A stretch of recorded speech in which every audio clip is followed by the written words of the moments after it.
ഗർഭപാത്രം താഴേക്ക് ഇറങ്ങി വരുന്ന യൂട്രൈൻ പ്രൊലാപ്സ് എന്നുള്ള കണ്ടീഷൻ 40 കഴിഞ്ഞുള്ള ചില സ്ത്രീകളിൽ മൂത്രം ഒഴിക്കുമ്പോൾ ഒരു തടസ്സം ഉണ്ടാവുക, യോനി ഭാഗത്തിൽ എന്തോ മുഴച്ചു നിൽക്കുന്ന പോലെ, ഇങ്ങനെ ചില കംപ്ലയിൻസ് ആയിട്ട് വരാറുണ്ട്. ഇതിന് യൂട്രൈൻ പ്രൊലാപ്സ് എന്നാണ് പറയുക. അതായത് ഗർഭപാത്രം താഴേക്ക് ഇറങ്ങി വരുന്ന അവസ്ഥ.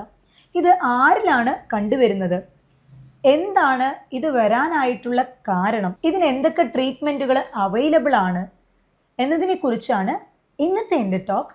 ഇത് നിങ്ങളുടെ doctor Jumana Haseen, doctor Jumana's homeo care, Vadakkanchery, Palakkad.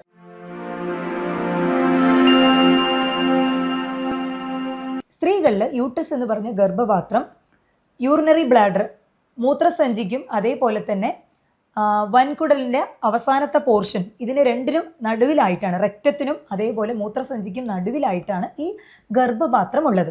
അധികം ആളുകളിലും 40 കഴിഞ്ഞ സ്ത്രീകളിൽ പ്രധാനമായിട്ടും ഈ നോർമൽ വജൈനൽ ഡെലിവറി കഴിഞ്ഞവർക്ക്, അതും സ്ത്രീകളിൽ ഒരു ഗ്യാപ്പ് ഇല്ലാതെ വരുന്ന അടുപ്പിച്ചുള്ള പ്രസവം, ഇത് കാരണം അവിടുത്തെ മസിലുകൾ ലൂസാവുകയും അതേപോലെ തന്നെ അവിടുത്തെ ലിഗമെൻറ്റുകൾ ലൂസാവുകയും ഇത് യോനി ഭാഗത്തിലൂടെ ഗർഭാശയത്തിനെ പുറന്തള്ളാൻ ശ്രമിക്കുകയും ചെയ്യുന്നു. ഇതിനെ യൂട്രൈൻ പ്രൊലാപ്സ് എന്ന് പറയും. ഇത് ചിലർക്ക് സിസ്റ്റോസീൽ എന്ന് പറഞ്ഞതുണ്ട്. അതായത് ഈ യോനി ഭാഗത്തിലൂടെ മൂത്രസഞ്ചി പുറത്തോട്ട് വരിക. കാരണം ഈ മൂത്രസഞ്ചിയും അതേപോലെ തന്നെ ഗർഭപാത്രവും രണ്ടും അടുത്തടുത്തായിട്ടാണ് ഉള്ളത്. അടുപ്പിച്ചുള്ള പ്രസവങ്ങൾ യൂട്രസിനെ വീക്കാക്കും. യൂട്രസ് ആ ഒരു ഗർഭപാത്രം ആ ഒരു പൊസിഷനിൽ നിൽക്കാനായിട്ട് ലിഗമെൻറ്റുകളുടെയും അതേപോലെ തന്നെ ചില പേശികളുടെയും ആ ഒരു സപ്പോർട്ടോട് കൂടിയിട്ടാണ് നിൽക്കുന്നത്. ആർത്തവ വിരാമം അടുക്കുന്ന സ്ത്രീകളിൽ അതേപോലെ ആർത്തവ വിരാമം കഴിഞ്ഞ സ്ത്രീകളിൽ ഹോർമോണിൽ സന്തുലിതാവസ്ഥയ്ക്ക് ഒരു വ്യത്യാസം ഉണ്ടാവും. അപ്പോൾ ഈ ഒരു അവസ്ഥയിൽ അവരുടെ ഈ പേശികൾക്ക് ഒരു അയവുണ്ടാവുകയും അത് കാരണം ഗർഭാശയം യോനി വഴിയെ താഴോട്ട് ഇറങ്ങി വരികയും ചെയ്യാറുണ്ട്. ഇതിൻ്റെ ലക്ഷണങ്ങളായിട്ട് കണ്ടുവരുന്നത് മൂത്രം ഒഴിക്കുമ്പോൾ പിന്നെയും മൂത്രം ഉള്ളിലുണ്ട് എന്നൊരു തോന്നൽ, അതേപോലെ ഇറ്റിറ്റായിട്ട് മൂത്രം പോവുക, മൂത്രം ഒഴിക്കുന്ന സമയത്ത് യോനി വഴിയെ ബലൂണ് പോലെ പുറത്തോട്ട് തള്ളപ്പെടാം. ഇതൊക്കെ ഈ യൂട്രൈൻ പ്രൊലാപ്സിൻ്റെ ലക്ഷണങ്ങളാണ്.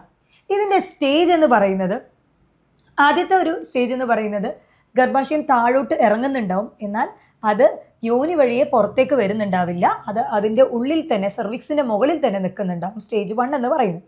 സ്റ്റേജ് 2 എന്ന് പറയുന്നത് ഈ ഒരു ഗർഭാശയം എന്ന് പറയുന്നത് യോനിൻ്റെ ഭാഗത്തിലായിട്ട് വന്ന് നിൽക്കുന്നുണ്ടാവും. അത് സ്റ്റേജ് 2 എന്ന് പറയും.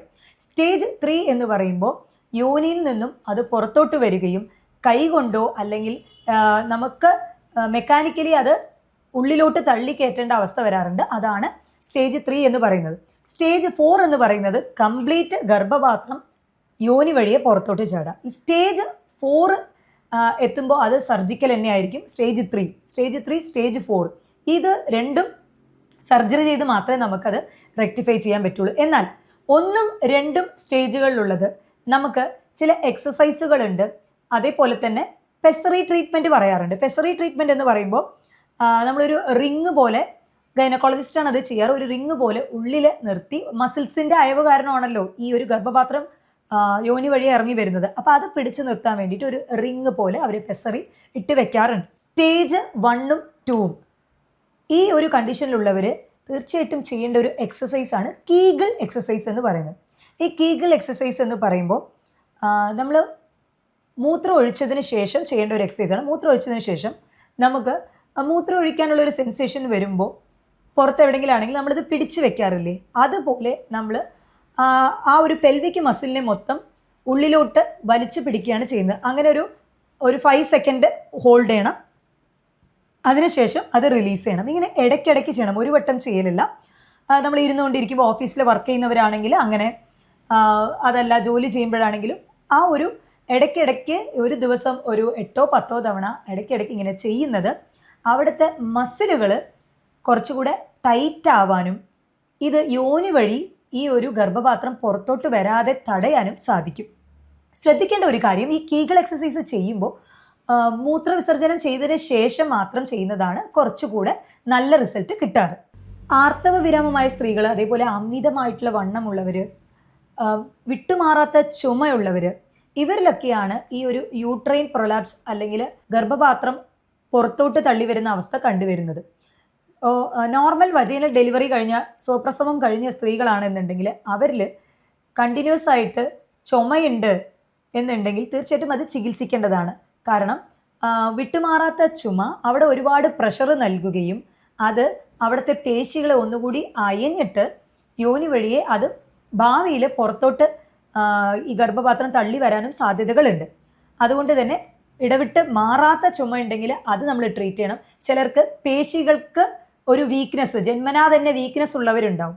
അങ്ങനെയുള്ളവർ അതിന് നമ്മൾ സപ്ലിമെൻ്റ് എടുക്കുകയും അതേപോലെ തന്നെ അതിന് വേണ്ട ട്രീറ്റ്മെൻറ്റുകളും ചെയ്യുകയാണെങ്കിൽ ഭാവിയിൽ ഈ ഒരു ഗർഭപാത്രം താഴോട്ട് ഇറങ്ങി വരുന്നത് നമുക്ക് തടയാനായിട്ട് സാധിക്കും. ഇങ്ങനെയുള്ള സ്ത്രീകൾ നമ്മുടെ അടുത്ത് ചോദിക്കുന്നത് ഇതിന് മരുന്നുകളുണ്ടോ എന്ന് പറഞ്ഞിട്ട്. ഇറങ്ങി വന്ന ഗർഭപാത്രത്തിന് മുകളിൽ കയറ്റാനായിട്ട് മരുന്നുകൾ ഇല്ല. എന്നാൽ ഇനിയുള്ള ഇറക്കം കംപ്ലീറ്റ് തടയാനായിട്ടും പേശികൾക്ക് ഒന്നുകൂടെ ഒരു മസിലിന് സ്ട്രെങ്ത് കിട്ടാനൊക്കെ ആയിട്ട് നമുക്ക് മെഡിസിൻസും സപ്ലിമെൻറ്റ്സും ഒക്കെ തരാവുന്നതാണ്. അതിൻ്റെ കൂട്ടത്തിൽ സജസ്റ്റ് ചെയ്ത ഒന്നാണ് ഈ കീഗിൾ എക്സസൈസ് എന്ന് പറഞ്ഞത്. ഭാരമുള്ള ജോലികൾ, അതായത് വെയ്റ്റ് ലിഫ്റ്റിംഗ് ഉണ്ടാവുമല്ലോ, ഒരുപാട് വെയിറ്റ് ഉള്ളത് എടുക്കാതിരിക്കാനും ശ്രദ്ധിക്കുന്നു. കാരണം ഇങ്ങനെ മസിൽ അയവ് ഉള്ളവർക്ക് വെയിറ്റ് എടുക്കുമ്പോൾ അത് ബലൂണ് പോലെ പുറത്തോട്ട് തള്ളാനുള്ള സാധ്യതകൾ കൂടുതലാണ്. ഒട്ടുമിക്ക ആളുകളും ലക്ഷണങ്ങളായിട്ട് പറഞ്ഞു വരുന്നത് തുമ്മുമ്പോൾ, അതേപോലെ നടക്കുമ്പോൾ, ഒരുപാട് സ്ട്രെയിൻ ചെയ്യുമ്പോൾ അത് പുറന്തള്ളി വരുന്നുണ്ട്, ചെറിയൊരു ബലൂൺ പോലെ യോനി ഭാഗത്തിൽ പുറന്തള്ളി വരുന്നുണ്ട് എന്ന് പറയാറുണ്ട്. സ്റ്റേജ് 4 സ്റ്റേജ് 3 വരെ എത്താറില്ല. അത് പണ്ടത്തെ കാലത്തൊക്കെയാണ്. അത് പറയാൻ ആളുകൾ, സ്ത്രീകൾ മടിച്ചിട്ട് അത് വെച്ച് കെട്ടി വെക്കുക, അത് കാരണം ഇൻഫെക്ഷൻ ഉണ്ടാവുക, അതൊക്കെ ഉണ്ടായിരുന്നത്. എന്നാൽ ഇപ്പോൾ ഒട്ടുമിക്ക ആളുകളും ഇപ്പോൾ പറയുന്നുണ്ട്, ഡോക്ടറെ കൺസൾട്ട് ചെയ്യുന്നുണ്ട് ഇത് എന്താണെന്ന് അറിയാൻ വേണ്ടിയിട്ട്. അതിന് തുടക്കമേ നമുക്ക് ട്രീറ്റ്മെൻറ്റ് എടുക്കുകയാണെങ്കിൽ ഫർദർ ആയിട്ടുള്ള ഇൻഫെക്ഷൻ ഒന്നും ഇല്ലാതെ അത് പ്രിവെൻറ്റ് ചെയ്യും. ഇപ്പോൾ ചിലർ യോനിയിലൂടെ പുറത്ത് വരുമ്പോൾ അത് പറയാൻ മടിച്ചിട്ട് അത് കെട്ടിവെക്കുക, അങ്ങനെ ചെയ്യുമ്പോൾ അതിൽ ബാക്ടീരിയകൾ കൂടുതൽ വരും. അത് പിന്നീട് ഇൻഫെക്ഷൻ ആയിട്ട് കംപ്ലീറ്റ് നമുക്കത് യൂട്രസ് തന്നെ റിമൂവ് ചെയ്ത് എടുക്കേണ്ട അവസ്ഥ വരും. ഹിസ്റ്ററക്ടമി ചെയ്യേണ്ട അവസ്ഥകൾ വരാറുണ്ട്. എപ്പോഴാണ് ഒരു ഗൈനക്കോളജിസ്റ്റിനെ കൺസൾട്ട് ചെയ്യേണ്ടത്, അല്ലെങ്കിൽ എപ്പോഴാണ് ഒരു ഡോക്ടറെ നമ്മൾ കാണേണ്ടത്? ഈ ഒരു ഗർഭാശയം താഴോട്ട് ഇറങ്ങി വരുന്നുണ്ടോ എന്നുള്ള സംശയം, അതിൻ്റെ ലക്ഷണങ്ങൾ, ഇനീഷ്യൽ ആയിട്ടുള്ള ലക്ഷണങ്ങൾ എന്തായിരിക്കും എന്ന് പറഞ്ഞാൽ, മൂത്രം ഒഴിച്ചതിന് ശേഷവും പിന്നെയും മൂത്രസഞ്ചിയിൽ തന്നെ മൂത്രം തങ്ങി നിൽക്കുന്ന ഒരവസ്ഥ, ചില സമയങ്ങളിൽ വേദന അടുപ്പിച്ചുണ്ടാവുക, അതേപോലെ ഹസ്ബൻഡിൻ്റെ കൂടെ കോണ്ടാക്റ്റ് ഉള്ള സമയത്ത് ഭയങ്കര വേദന ഉണ്ടാവുക, ഇതെല്ലാം തന്നെ ഈ ഒരു ഗർഭാശയം ഇറങ്ങി വരുന്നതിൻ്റെ തുടക്ക ലക്ഷണങ്ങളായിട്ട് കണ്ടുവരുന്നുണ്ട്. അപ്പോൾ ഇങ്ങനെയുള്ളവർ നിങ്ങളുടെ മസിൽസൊക്കെ വീക്കാണോ സ്ട്രോങ് ആണോ എന്നുള്ളത് പ്രോപ്പറായിട്ട് ഒരു എക്സാമിനേഷൻ ചെയ്ത് കണ്ടുപിടിക്കുന്നതാണ് ഏറ്റവും ഉചിതം. സ്റ്റേജ് 3യും സ്റ്റേജ് 4ഉം പ്യുവർലി സർജിക്കലായിട്ടേ പറ്റുള്ളൂ. അതിന് മുന്നേ ഉള്ള സ്റ്റേജുകളിൽ നമുക്ക് മെഡിസിൻസും അതേപോലെ പ്രോപ്പറായിട്ടുള്ള എക്സസൈസുകളും വെച്ച് മാനേജ് ചെയ്യാൻ പറ്റാവുന്ന ഒന്നാണ്. മറ്റൊരു ഹെൽത്ത് ടോപ്പിക്കുമായിട്ട് വീണ്ടും കാണാം. ഇത് doctor Jumana Haseen, doctor Jumana's homeo care, Vadakkanchery, Palakkad.